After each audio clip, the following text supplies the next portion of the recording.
Back to our channel. இது உங்கள் friends and family சமையல். இன்னைக்கு உங்களுக்காக பால் கொழுக்கட்டை தான் வந்து செஞ்சு காட்ட போகிறோம். நீங்களும் நாங்கள் செய்கிற மாதிரியே உங்கள் வீட்டில் வந்து செஞ்சு பார்த்துட்டு எப்படி இருக்குங்கிறத மறக்காமல் கீழே கமெண்ட் பாக்ஸில் கமெண்ட் பண்ணுங்கள். இப்போ வாங்க எப்படி பால் கொழுக்கட்டை செய்யலான்னு பார்க்கலாம். பால் கொழுக்கட்டைக்கு தேவையான பொருட்கள் என்னென்னு பார்க்கலாம்.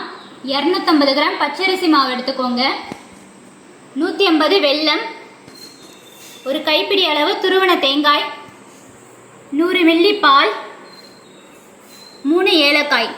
இவ்வளவுதான் தேவையான பொருட்கள்.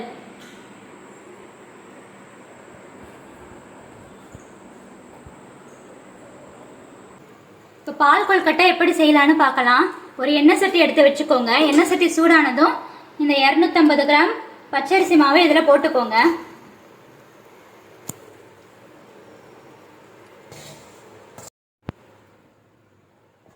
இது ஒரு 5 நிமிஷம் வரைக்கும் நல்லா வதக்கிக்கோங்க. இதை வதங்கிட்டே இருக்கும்போது இதில் கொஞ்சோண்டு உப்பு ஆட் பண்ணிக்கோங்க.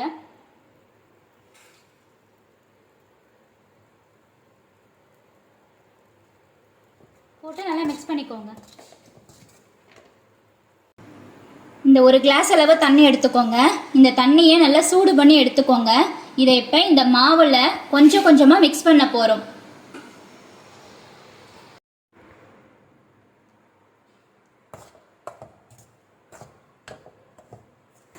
தண்ணி வந்து கொஞ்சம் கொஞ்சமாக ஊற்றி பிசையும் போது ஸ்டவ்வை வந்து ஆஃப் பண்ணிக்கோங்க.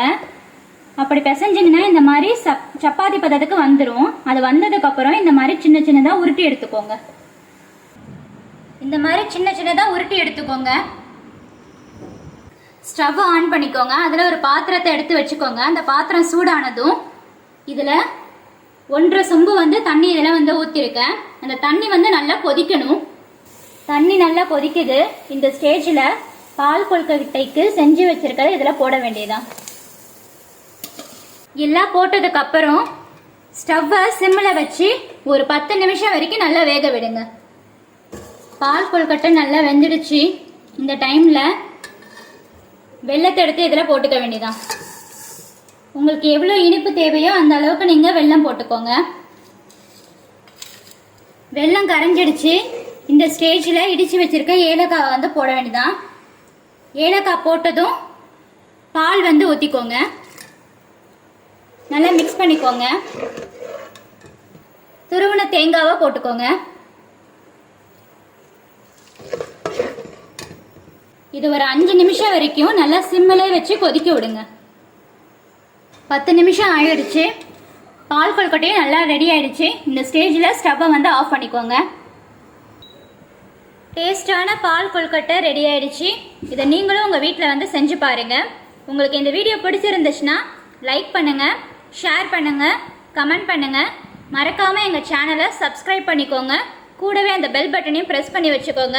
அப்போ தான் நாங்கள் உங்களுக்கு போடுற வீடியோ உங்களுக்கு நோட்டிஃபிகேஷனாக வந்து சேரும். ஓகே, நெக்ஸ்ட் வீடியோவில் பார்க்கலாம். பை.